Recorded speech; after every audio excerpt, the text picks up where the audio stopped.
কথা ছিল আজ আদালতে হাজিরা দেবেন, কথা ছিল আগামীকাল ঢাকায় ফিরে যাবেন, কিন্তু তার আগেই জীবনের শেষ পৃষ্ঠাটি লেখা হয়ে গেল চট্টগ্রামের একটি গেস্ট হাউজে। জানা যায় ৪ আগস্ট সোমবার দুপুরে চট্টগ্রাম ক্লাবের গেস্ট হাউজের ৩০৮ নম্বর কক্ষ থেকে এম হারুনুর রশিদের মরদেহ উদ্ধার করা হয়। তিনি রোববার ৩ আগস্ট বিকেলে ঢাকা থেকে চট্টগ্রামে এসেছিলেন প্রাথমিকভাবে একটি মামলার হাজিরার জন্য। বিকেল ৪:৪০ তিনি চট্টগ্রাম ক্লাবের ভিআইপি কক্ষে ওঠেন। সন্ধ্যায় তিনি ক্লাব থেকে বের হয়ে তার মামা চট্টগ্রাম মহানগর আওয়ামী লীগের সহ সভাপতি অ্যাডভোকেট ইব্রাহিম হোসেন চৌধুরী বাবুল ও সাখাওয়াত হোসেনের নন্দনকাননের বাসায় সৌজন্য সাক্ষাৎ করতে যান। রাত ১০:৪৫ তিনি ক্লাবে ফিরে আসেন এবং কক্ষে প্রবেশের আগে ক্লাবের ডেস্কে গিয়ে সকালের নাস্তার সময় জেনে নেন সোমবার সকালে একটি মামলার হাজিরায় অংশ নেওয়ার কথা ছিল, কিন্তু সকাল ১০টা পর্যন্ত তিনি কক্ষ থেকে বের হননি এবং তার মোবাইলে বারবার ফোন করেও কোনো সাড়া পাওয়া যায়নি। ক্লাব কর্তৃপক্ষ ও তার আর্মি প্রোটোকল টিম উদ্বিগ্ন হয়ে পড়ে। দুপুর ১২টার দিকে কোতোয়ালি থানা পুলিশ ও সম্মিলিত সামরিক হাসপাতালের চিকিৎসক দলের উপস্থিতিতে কক্ষের দরজা ভেঙে বা বারান্দার কাচের জানালা ভেঙে ভেতরে প্রবেশ করা হয়। সেখানে তাকে বিছানায় নিথর অবস্থায় পাওয়া যায়। সিএমএইচের চিকিৎসকরা পরীক্ষা করে তাকে মৃত ঘোষণা করেন।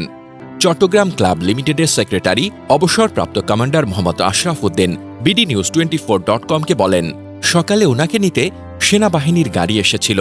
তাকে ফোনে না পেয়ে আমাদের জানানো হয়, তখন আমরা পেছনের দরজা দিয়ে প্রবেশ করে ওনাকে বিছানায় শোয়া অবস্থায় পাই। তবে সাবেক এই সেনাপ্রধানের মৃত্যুর কারণ এখনও স্পষ্ট নয়। চট্টগ্রাম কোতোয়ালি থানার ওসি আব্দুল করিম BDnews24.com-কে বলেন, উনি রাতে ক্লাবের গেস্ট হাউজে ছিলেন। আমরা খবর পেয়ে এসেছি। কিভাবে কি হয়েছে পরে বিস্তারিত বলতে পারব।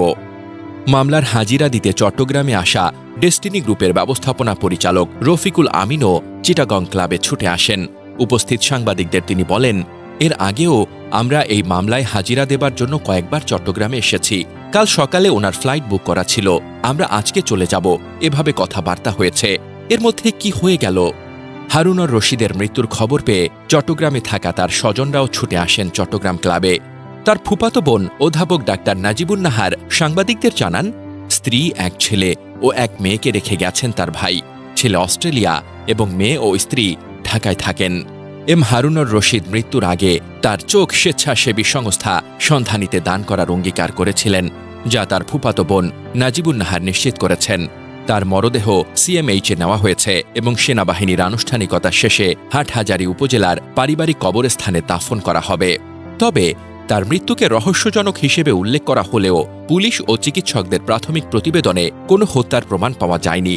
একটি পোস্টে দাবি করা হয়, ধারণা করা হচ্ছে তাকে হত্যা করা হয়েছে, তবে এটি কোনো নির্ভরযোগ্য সূত্র দ্বারা সমর্থিত নয় এবং তদন্তে এমন কোনো ইঙ্গিতও পাওয়া যায়নি। ১৯৪৮ সালের ১৫ ফেব্রুয়ারি জন্ম নেওয়া হারুনুর রশিদের বাড়ি চট্টগ্রাম জেলার হাটহাজারী ধলই ইউনিয়নে।